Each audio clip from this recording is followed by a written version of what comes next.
집착의 망자. 처음부터. 이 작품은 픽션입니다. 등장하는 인물, 지명, 단체명, 사건 등은 모두 현실과 무관합니다.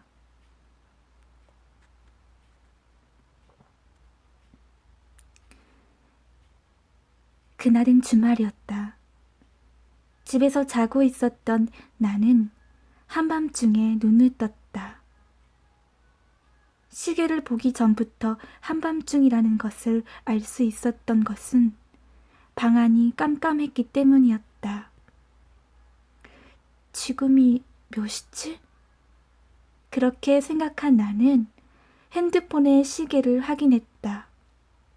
하지만 시계보다 먼저 눈에 들어온 것은 문자 한 통이었다. 어쩌면 이 문자가 도착한 소리에 깨어났을지도 모르겠다. 그 문자는 간단하게 3글자만 적혀져 있었다. 도망쳐. 그 순간 잠이 완전히 달아나는 것을 느꼈다. 문자를 보낸 것은 남자친구였다. 그를 만나기 전에 다른 남자와 사귀었었다.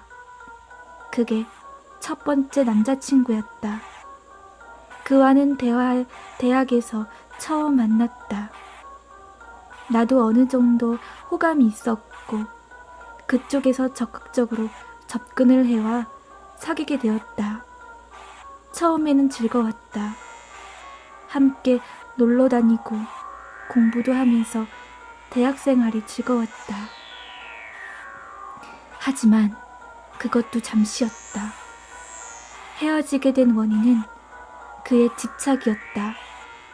언젠가부터 그는 내게 전화가 오거나 문자가 올 때마다 혹시 나 몰래 다른 남자를 만나는 건 아닌가 하고 의심을 하기 시작했고, 함께 있지 않을 땐 진묘하게 문자를 보내고 대답이 없으면 불같이 화를 냈다. 나중에는 집 근처까지 와서 감시하는 수준까지 갔고, 결국 견디다 못한 내가 헤어지자고 말한 것이다. 하지만 그는 받아들이지 않는 것 같았다.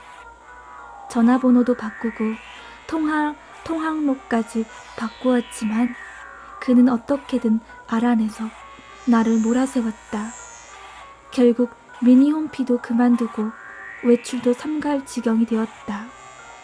지금의 남자친구는 그런 상황에서 힘들어할 때 다가왔다. 겉으로만 불쌍하게 여겼던 다른 사람들과는 달리 나를 진심으로 걱정해 주었고, 그런 그가 나는 너무나 고마웠다. 사귀자는 제안을 받았을 때 나도 마음이 있었지만 계속해서 쫓아다니던 전 남자친구가 마음에 걸렸었는데, 다른 남자친구가 생긴 줄 알면 포기할 것이다 라는 그의 말에 받아들이고 말았다. 그러나 그건 잘못 생각한 것이었다. 오히려 그의 압박은 더 심해졌고, 이윽고 나와 만나지 않으면 죽이겠다는 협박까지 해왔다. 이 세상에서 안 된다면 저 세상에서 만나서 사랑하자, 이런 내용의 문자, 전화, 메일 등을 계속해서 보내왔다. 처음에는 어떻게든 무시하려 했으나 계속 반복되자 무섭지 않을 수가 없었다. 그래서 결국 어제 남자친구가 각오를 한 것 같았다. 내가 만나서 단편을 짓고 올게. 걱정하지 마. 밥이라도 같이 먹으면서 차분하게 설득하면 그 친구도 알아줄 거야. 나는 불안하면서도 기대가 되는 것도 사실이었다. 그리고 지금 이 문자가 도착한 것이다. 나는 다급하게 그의 휴대폰으로 전화를 해봤으나 아무리 기다려도 받지 않았다. 그는 원룸에서 자취를 하고 있었고 대부분 그렇듯 집 전화는 따로 두지 않고 있다. 휴대폰을 받지 않으면 지금 당장 연락할 방법이 없다. 불길한 느낌이 들었다. 부재중 소신 기록을 보니 그는 문자를 보내기 전에 전화를 했었던 것 같다. 그리고 받지 않자 이렇게 문자를 보낸 것 같다. 허나 더 이상 기록되어 있는 연락은 없었고 지금 내가 연락을 해도 받지 않는다. 이건 지금 연락을 하거나 받을 수 없는 상황이라는 것이 아닐까?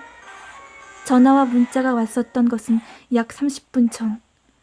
그의 집에서 우리 집까지 오는 데 소요되는 시간과 비슷하다. 즉, 만약에 전 남자친구가 그의 집에 있던 도중 그를 전화를 받을 수 없는 상태로 만들고 여기로 오고 있는 중이라면 지금쯤 집 근처까지 와 있을 거라는 말이다.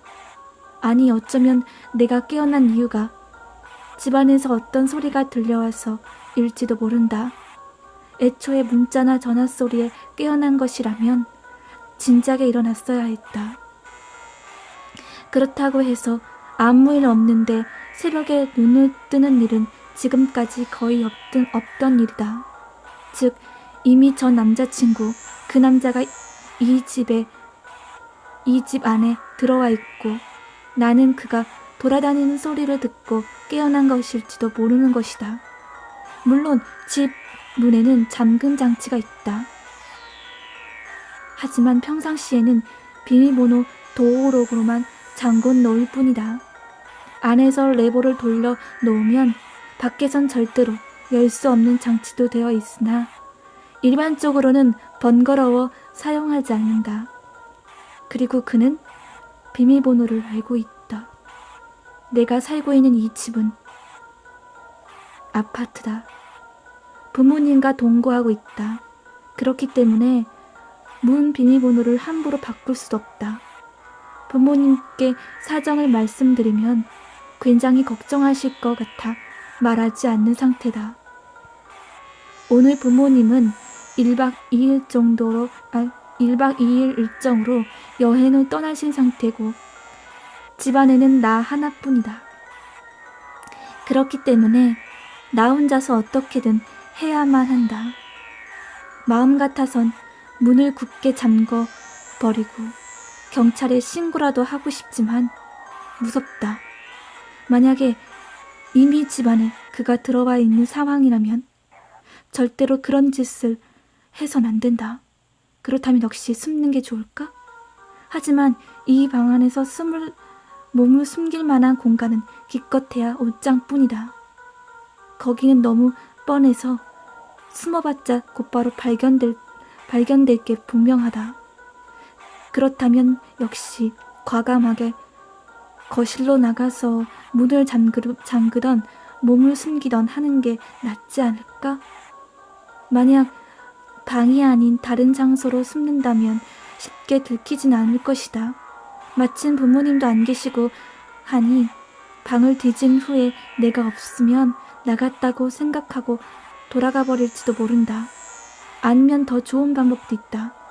집 안에 숨어있지 말고 빨리 나가 도망치면 된다. 어떻게든 내일 아침까지 시간을 번 다음에 경찰의 보호를 받거나 부모님 오시길 기다리는 것이다. 단 한밤중에 집을 나간다는 것 자체가 나에게는 굉장히 무서운 일이고 나가는 도중에 그 남자에게 목격된다면 그것만큼 최악의 상황도 없다. 한번 나가면 다시 돌아오는 것도 무서울 수밖에 없다. 그가 집안에 있을지도 모른다고 생각하면 그것도 저것도 아니면 싸우는 방법도 있다. 내 몸은 내가 스스로 지킨다. 어떻게 보면 제일 위험하지만 성공한다면 더 이상 두려움에 벌벌 떨지 않아도 된다. 그러나 상대가 어떤 도구를 가지고 있을지 모르는 상황이라 걱정이 된다. 지금 방 안에는 몸을 지킬 만한 도구가 전혀 없다. 그러니 싸울 도구를 찾기 위해선 일단 이 방 문을 열고 나가야 하는데 역시 무섭다.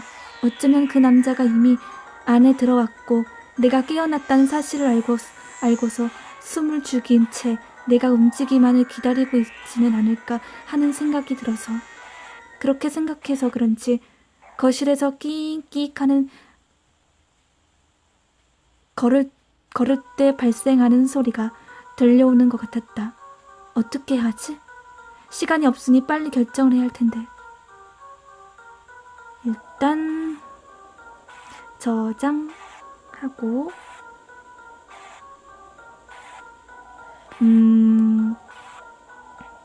집에서 도망치는 게 훨씬 좀 낫겠죠?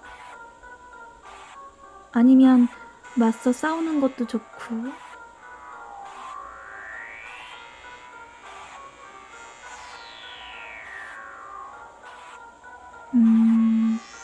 일단 여기서 중단할게요.